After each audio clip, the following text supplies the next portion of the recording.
Ене мен келін жайлы өсиет әңгіме. Бір ауылда бір қыз өмір сүрген еді. Дәстүр бойынша ол жігітінің үйіне келін болып түсіп, енесімен бірге бір шаңырақтың астында тұрды. Алайда оған жаңа тұрмыс ұнамаған еді. Енесі оған үнемі бір нәрсені үйретіп, дұрыс істемедің деумен болды. Бір күні таңертең қыз бақсыға барады. «Не жағдаймен келдің, сұлу қыз? Жігітті қарату үшін бе?» деп сұрады қарт. Қыз оған: «Жоқ, мен сүйікті жарым бар, бірақ оның анасымен тұра алмаймын» деді. «Менен не қалайсың? Өтінемін, оны уландыруға көмектес. Осымен бақытты боламын деп ойлайсың ба? Жарайды, саған жаным ашығандықтан бір у беремін. Оны шайға қосып, қайнатып беруің керек. Бірақ саған айтар кеңесім бар». «Қандай? Не айтсаң да орындаймын. Біздің ауылда өсек тез тарайтынын білесің. Сені бірінші айыптайды. Сондықтан енеңе деген қарым-қатынасыңды өзгертуің керек. Жұмсақ бол, сәлемің түзу болсын, үнемі жымиып жүр.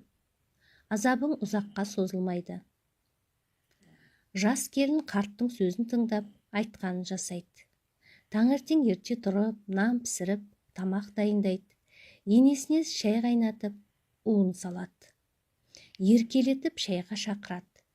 Асыл жары қуанып жүреді. Енесі келін жақсы көре бастайды. Келіні де шын мәнінде енесін жақсы көріп кетеді.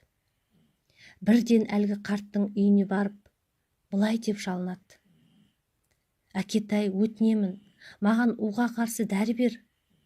Көп у қосып қойдым, өліп қалады-ау. Оған бауыр басып қалдым.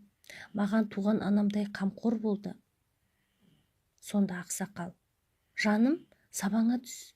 Мен саған у емес, жұпар иісті шөптер бердім.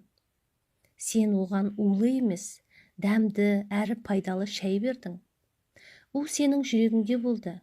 Енді одан да арылдың» деген екен. Бұл өсиет әңгімені оқыған әр адам өзіне үлкен сабақ алады.